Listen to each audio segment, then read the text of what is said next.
Jesus está chorando, angustiado, por causa da impenitência de Jerusalém. Aquela era uma situação que envolvia profunda tristeza. E quando eu digo isso, eu estou embasado nas próprias palavras de Jesus, verso 34. A minha alma está profundamente triste até a morte. Embora a tristeza de Jesus pudesse envolver percepções factuais, embora a tristeza de Jesus, na tristeza de Jesus estivesse sim contida a traição de Judas, a autoconfiança de Pedro, o fato da multidão desconsiderá-lo, o fato dele ter que sofrer fisicamente. Com certeza, não foram estas coisas que determinaram esse profundo sofrimento de Jesus. Porque quando nós caminhamos na narrativa, nós somos informados de que a tristeza de Jesus tem como base aquilo que vai acontecer na cruz, quando por causa dos nossos pecados, Jesus será abandonado pelo Pai. Jesus sabe que esse momento está se aproximando. Jesus sabe que esta cisão de comunhão está se aproximando, e por isso a sua alma fica profundamente afetada, entristecida. Este é, meus irmãos, o cálice amargo que Jesus está prestes a beber. João capítulo 18, verso 11. É sobre isso que versa o sofrimento terrível da alma de Jesus. Muitos morreram, muitos se sacrificaram, foram martirizados, muitos foram traídos, mas apenas Jesus, o justo Filho de Deus, levou sobre si os pecados de muitos. É desse momento que Jesus está se referindo. Isso levou Jesus a clamar e às lágrimas. O Getsêmani foi, portanto, o prelúdio do Calvário. O Getsêmani foi, portanto, a porta de entrada para a cruz, para a consumação do sofrimento de Jesus Cristo. Aquele momento foi a porta onde a maior de todas as guerras foi travada. Ali, o destino da humanidade foi selado.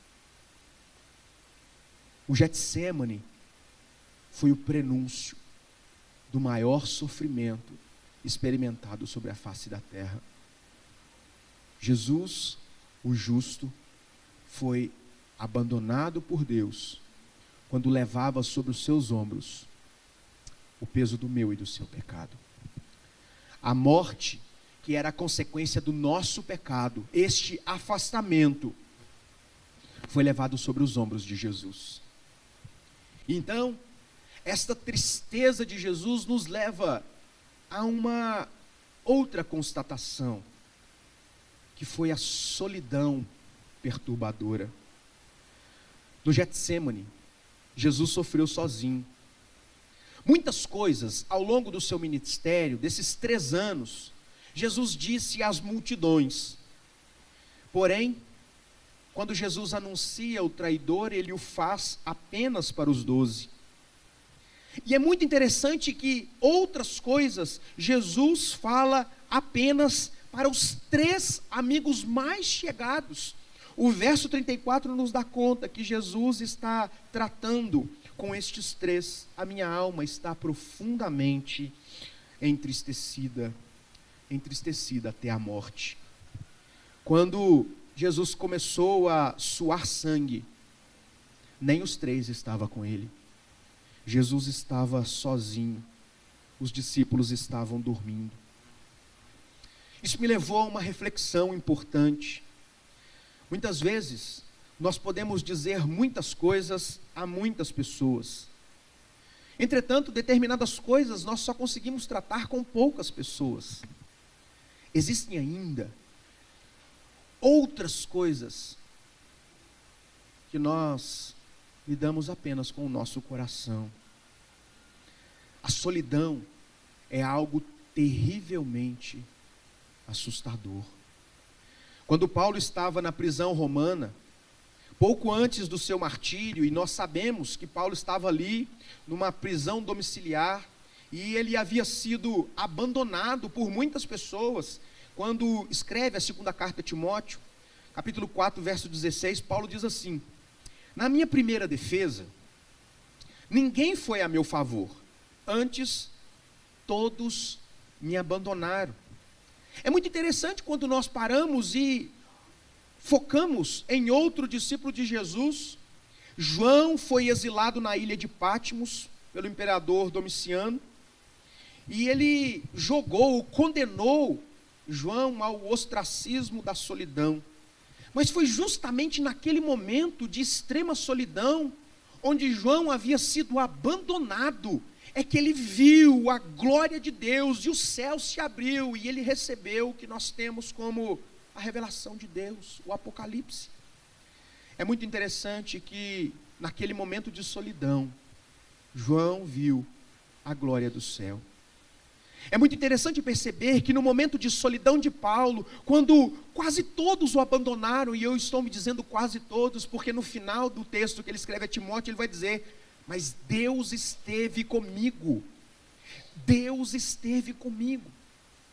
Irmãos, o momento de Jesus é singular, porque ele sabe que vai chegar um momento onde Deus não estará com ele, onde Deus vai desampará-lo, para que sobre os seus ombros recaia o pecado de nós todos. Então este é um momento de profunda, perturbadora solidão. Não se trata de não poder compartilhar coisas importantes com pessoas importantes. Se trata de saber que o Pai, naquele momento, não estará com ele. E sabe, irmãos, uma tristeza perturbadora, uma solidão perturbadora, levou Jesus a uma oração transformadora. O texto vai nos dizer que Jesus ora ao Pai. 3 vezes, Jesus ora sozinho, no momento mais crítico do seu ministério, ali no Getsêmani. Ele orou de forma humilde, organizada, perseverante e triunfante.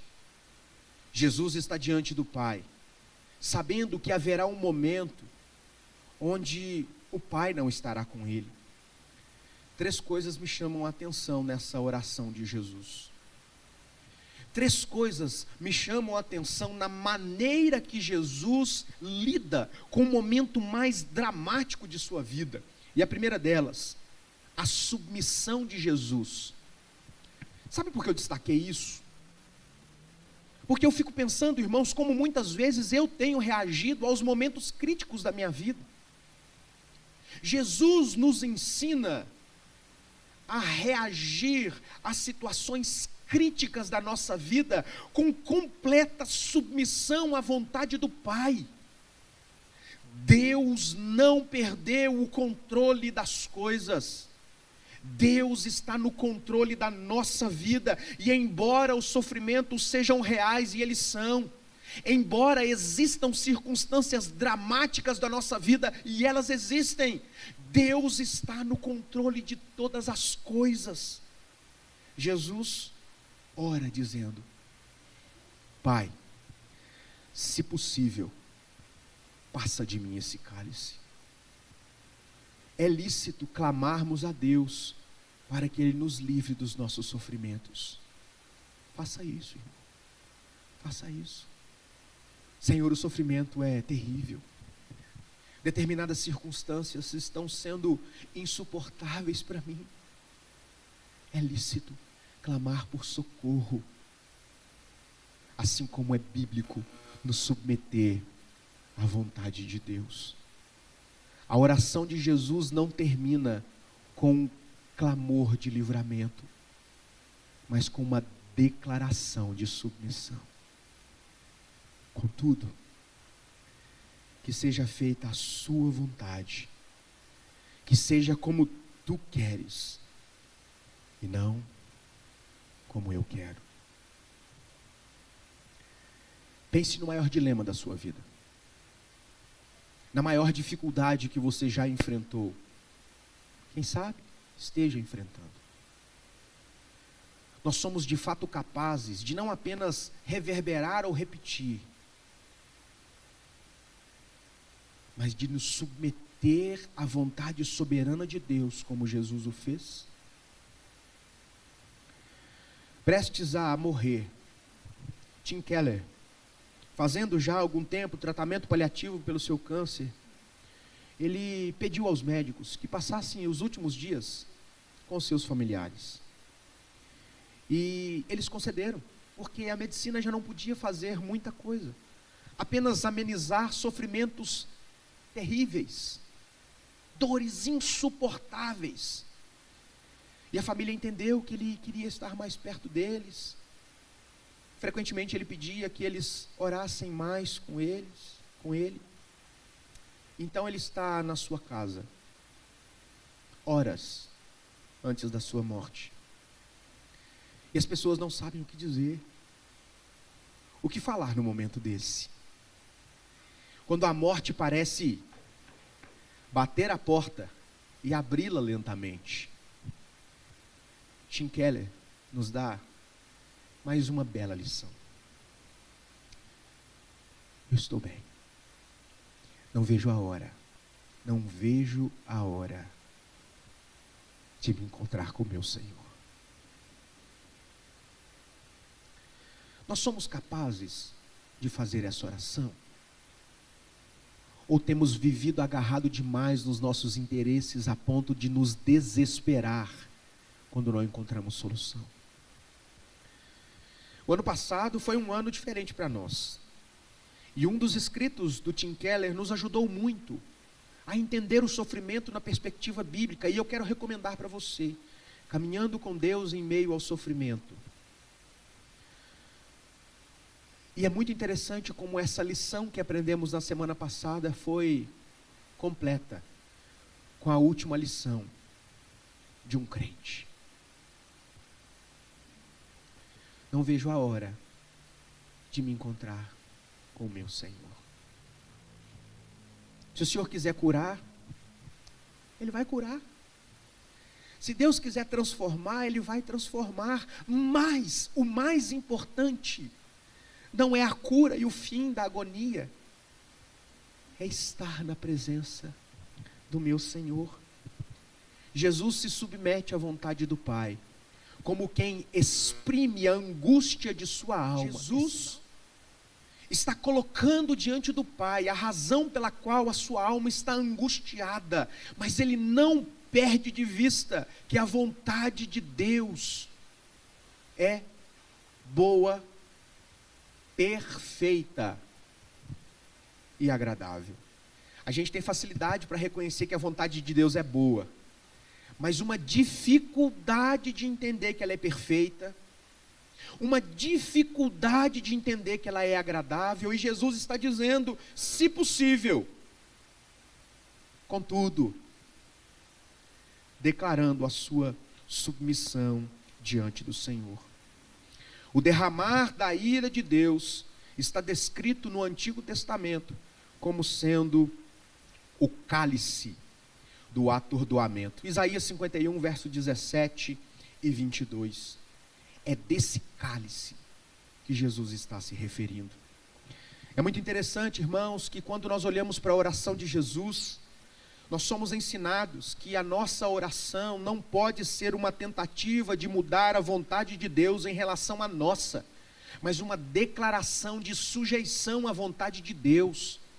Quando nós oramos, nós podemos e devemos apresentar diante de Deus as nossas angústias, mas a nossa oração não é um veículo de convencimento de Deus acerca de como nós temos razão, mas um meio pelo qual Deus trata o nosso coração.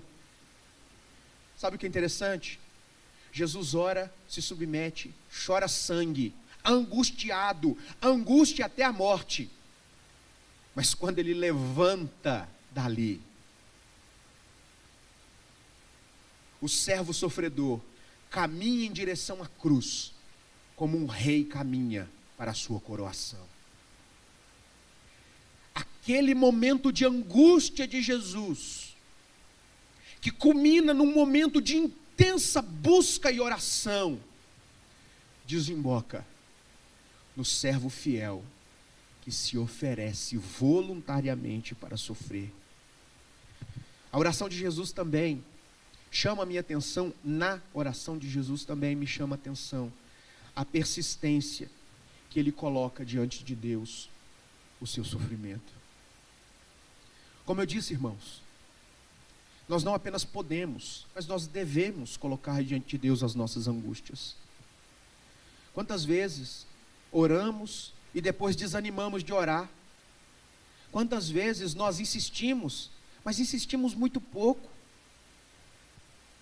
Jesus está abrindo o seu coração. E por fim, me chama a atenção na oração de Jesus a agonia que ele estava sentindo. Jesus não apenas foi tomado de pavor e angústia, como nos diz o verso 33, Jesus não apenas estava com sua alma profundamente triste, com tristeza de morte, verso 34, mas Lucas faz questão de registrar que ele orava mais e mais, de forma intensa, até que o seu suor transformou-se em gotas de sangue caindo pela terra. Lucas 22, 44. John Charles Ryle diz que a vigilância sem oração é autoconfiança e autoengano. Oração sem vigilância é apenas entusiasmo e fanatismo. Eu achei belíssima a expressão de Ryle quando ele compara essas coisas. Não basta, irmãos, sermos vigilantes. É necessário que a nossa vigilância esteja permeada por uma vida de oração. Aqueles que conhecem as suas próprias fraquezas, conhecem a sua necessidade de orar e de vigiar. Esses são fortalecidos para não cair em tentação. E quando Jesus fala não cair em tentação, era cair a tentação de negá-lo. Os discípulos seriam expostos a essa tentação nas cenas seguintes. O texto termina com uma consolação restauradora. O pavor angustiante do Getsêmani saiu e Jesus foi consolado. A sua oração tríplice trouxe o alento ao seu coração. Naquele momento de mais dramática dor, Jesus foi consolado por Deus. E é muito interessante como nós vemos esta consolação em momentos críticos sendo descrita por meio da comunhão com o Pai. Tem gente que diz que se afasta da igreja porque está enfrentando problemas. Jesus nos ensina o inverso. No momento mais dramático de sua vida, é quando mais uma vez ele se prostra, clamando intensamente ao nosso Deus. Na hora mais dramática do ministério de Jesus, é a comunhão com o Pai que ele busca. A oração, irmãos, é uma belíssima fonte de consolação. Essa semana, meu irmão Emílio compartilhou um vídeo, e eu compartilhei com os irmãos, onde um médico cristão fala a respeito dos efeitos científicos da oração. A ideia é que a ciência se rende ao fato de que, de forma inexplicável, a oração, a devoção, muda a reação física, emocional do nosso corpo. Para nós, isso deveria ser recebido como, eu sei disso. Mas por que nós nos assustamos tanto com isso? Por que isso parece ser surpreendente para nós? Porque muitas vezes nós buscamos a solução para os nossos problemas naquilo que nós podemos fazer. E quando nós vemos a ciência se rendendo para o fato de que a oração muda o estado do paciente, nós ficamos como quem se surpreende com algo que é uma verdade bíblica. A oração traz consolação ao nosso coração. Por meio dela, nós derramamos a nossa alma diante de Deus, e a nossa consciência é tratada por Deus. E mesmo diante do mais terrível e agonizante momento, por meio da oração, Deus trata o nosso coração Quantas foram as vezes os relatos bíblicos onde Deus mudou o coração sem mudar a situação no entorno daquele servo que orava? Por fim, saúde. Por fim, eu ainda vejo como esta consolação veio da firmeza do propósito de Jesus. Jesus ora, se submete e continua inabalável no seu propósito. Jesus está orando numa agonia terrível. Ele termina de orar, se levanta, sem pavor, sem tristeza, sem angústia, caminha na direção dos seus discípulos, acorda-os e diz: é chegada a hora, chegou o meu momento.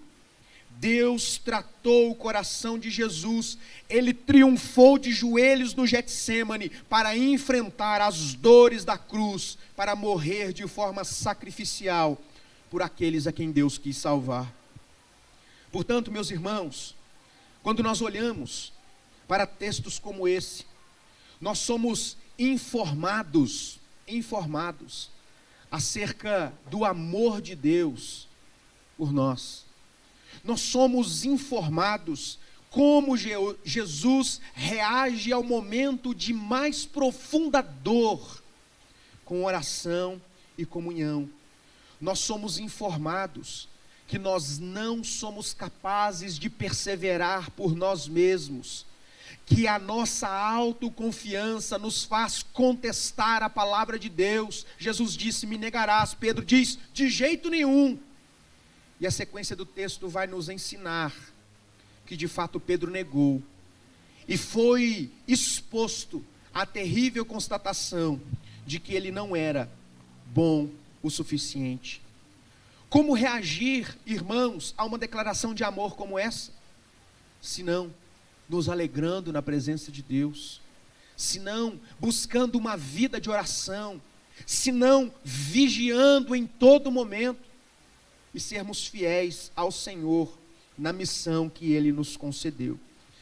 Se você procura um motivo para viver, esse texto aponta para o amor de Deus para você, e até rimou.